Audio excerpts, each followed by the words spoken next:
Masjid Raya Al-Masyun merupakan salah satu peninggalan bersejarah dan termasuk masjid tertua di Medan. Memiliki gaya arsitektur khas Timur Tengah, Indi, dan Spanyol.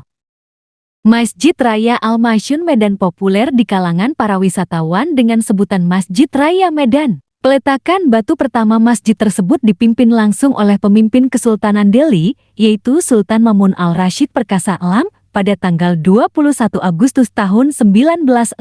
Pembangunan masjid selesai pada tanggal 10 September tahun 1909 dengan diawali pelaksanaan sholat Jumat.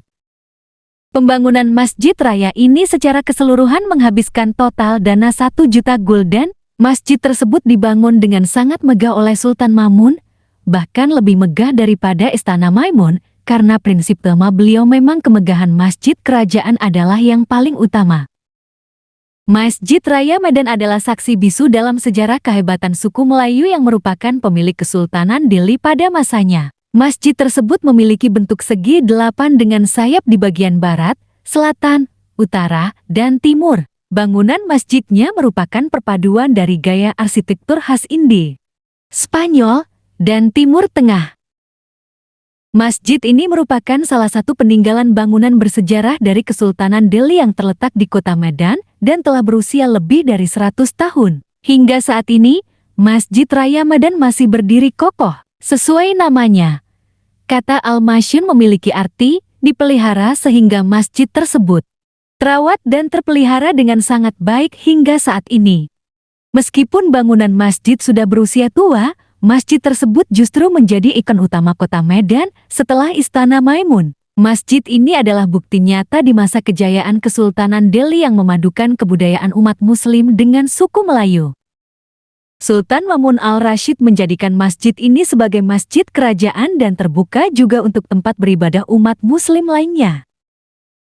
Perancang masjid ini adalah seorang arsitek Belanda yang bernama Van Erp. Beliau juga merupakan perancang pusat kerajaan Delhi, Istana Maimun yang jaraknya hanya sekitar 200 meter dari masjid. Sultan Mamun memilih Van Erp untuk merancang masjid sekaligus istana, karena pada saat itu belum ada arsitek dari pribumi yang dianggap mumpuni. Proses pembangunan masjid dilaksanakan oleh Yatingerman yang juga berkebangsaan Belanda. Pada saat itu Van Erp tidak bisa melanjutkan proses pembangunan masjid dan istana karena mendapatkan panggilan dari pemerintah Hindia Belanda ke Jawa dalam rangka untuk bergabung dalam proses restorasi Candi Borobudur. Masjid Raya Medan juga merupakan saksi sejarah atas penyebaran agama Islam di wilayah Medan, ibu kota Provinsi Sumatera Utara. Di samping masjid yang masih berada di satu kompleks yang sama, terdapat makam keturunan Kesultanan Delhi. Sehingga tidak heran jika masjid ini mempunyai sebutan lain, bernama Masjid Delhi. Pembangunan masjid pada masa itu menghabiskan total dana 1 juta gulden secara keseluruhan yang dikeluarkan dari kantong pribadi Sultan Mamun sendiri. Namun kabarnya, tokoh kota Medan yang berasal dari etnis Tionghoa bernama Chong Afai juga ikut berkontribusi dalam hal pendanaan pembangunan masjid tersebut. Jangan lupa yang belum subscribe dulu ya, gratis. Like, aktifkan lonceng. Dengan usianya yang sudah lebih dari 100 tahun, bangunan masjid masih bertahan sangat kuat. Hingga saat ini, masjid tersebut kabarnya belum pernah direnovasi, hanya ditambah sarana penunjang oleh pemerintah setempat dan pihak pengelola masjid. Dengan tidak mengubah bentuk aslinya, walaupun bernuansa Islami, wisatawan non-Muslim juga boleh berwisata ke masjid ini. Wisatawan non-Muslim boleh memasuki kawasan masjid tersebut dengan syarat harus mematuhi peraturan dengan mengenakan pakaian yang sopan. Pengunjung perempuan diharuskan menggunakan pakaian tertutup, serta mengenakan kerudung atau hijab. Sementara pengunjung laki-laki diharuskan memakai celana panjang supaya terlihat sopan. Kota Medan mempunyai berbagai wisata bersejarah yang bernuansa religi dan budaya. Salah satu wisata bersejarah tersebut adalah masjid ini yang merupakan destinasi wisata paling ramai dikunjungi oleh wisatawan. Selain Istana Maimun, keunikan yang dimiliki masjid tersebut berhasil mengundang rasa penasaran para wisatawan mancanegara dan luar daerah untuk berkunjung ke sana. Di daerah lain, Ada banyak sekali wisata sejarah bernuansa Islami yang hanya boleh dikunjungi oleh para wisatawan beragama Islam saja. Namun, wisata bersejarah satu ini boleh dikunjungi wisatawan non-Muslim dengan syarat mengikuti peraturan yang ada. Bahkan, pengurus masjid ini pun selalu menyediakan tajil untuk masyarakat umum di setiap bulan suci Ramadan.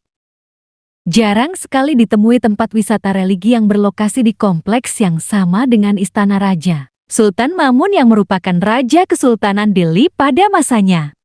Sengaja membuat masjid megah yang berjarak hanya 200 meter saja dari Istana Mamun. Bahkan, bangunan masjidnya lebih megah daripada istananya.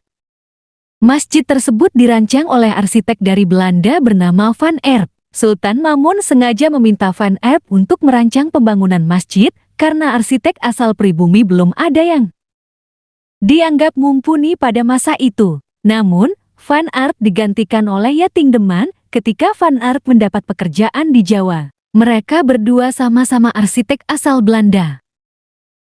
Salah satu destinasi unggulan yang berada di Sumatera Utara tersebut begitu megah. Tentunya dengan pemilihan bahan bangunan yang tidak sembarangan.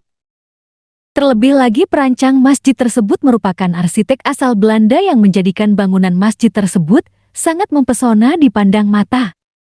Bahan marmer yang digunakan untuk lantai masjid ini diimpor dari luar negeri. Bahan marmer yang digunakan diimpor dari Jerman dan Italia. Marmer tersebut berkualitas tinggi, sehingga penampilan beberapa tiang penyangga masjid dan lantainya terlihat sangat kokoh. Tak hanya penampilannya saja yang kokoh, namun kualitasnya pun tidak tertandingi.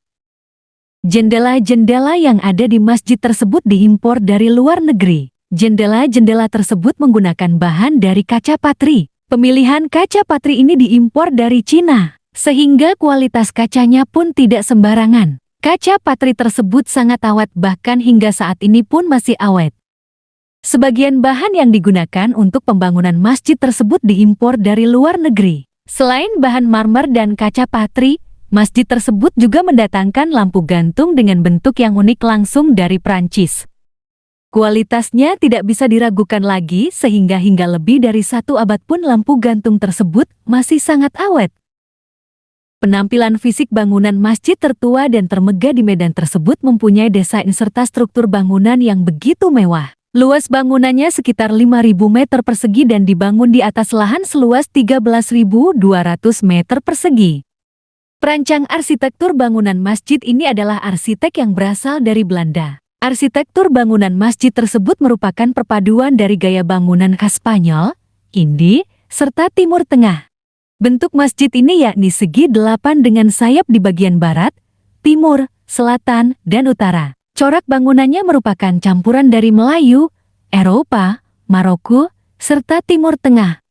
Bentuk masjid segi 8 tersebut memiliki ruangan dalam yang begitu unik dan berbeda dengan masjid lainnya. Terdapat beranda yang beratap tinggi dengan kubah warna hitam di 4 penjuru masjid.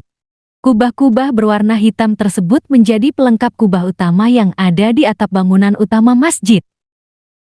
Beranda-beranda tersebut dilengkapi dengan adanya pintu utama, serta tangga penghubung di antara lantai utama masjid yang dibangun lebih tinggi dengan pelataran masjid, kecuali beranda yang berada di sisi mihrab. Bangunan masjid tersebut mempunyai beberapa ruangan seperti ruang utama, gerbang masuk, tempat wudhu, dan menara. Kubah masjid ini berbentuk sedikit lebih pipi daripada masjid lainnya, dan terdapat hiasan bulan sabit yang menciptakan nuansa mur yang begitu khas. Mur merupakan gaya arsitektur bangunan di Spanyol yang berkembang di bawah pengaruh Islam. Terdapat porch di sisi yang berhadapan di ruang utama. Perpaduan gaya arsitektur bangunan Melayu, Eropa, Spanyol, dan Mughal Indi terlihat jelas dari penampilan pintu kayu bercat biru dan kuning.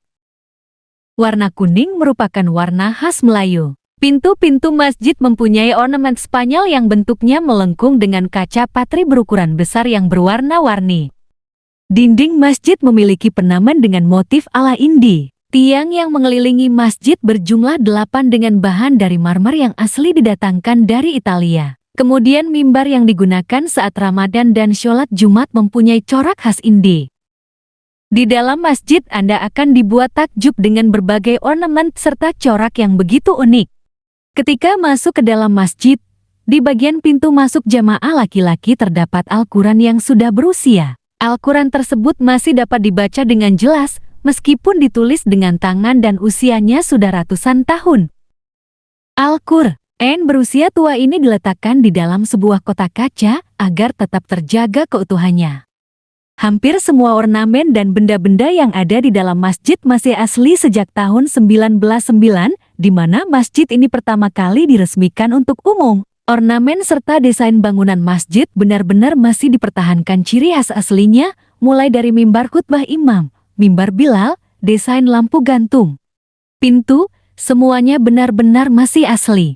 Masjid dengan bangunan akulturasi dari berbagai negara ini mampu menampung jamaah sekitar 1.500 orang. Bagian dalamnya pun lengkap seperti tempat wudhu, ruang ibadah, kantor sekretariat, kamar mandi, serta tempat penitipan sandal dan sepatu. Saat ini masjid tersebut sudah dilengkapi dengan perlengkapan multimedia seperti sound system, air conditioner, dan lain-lain.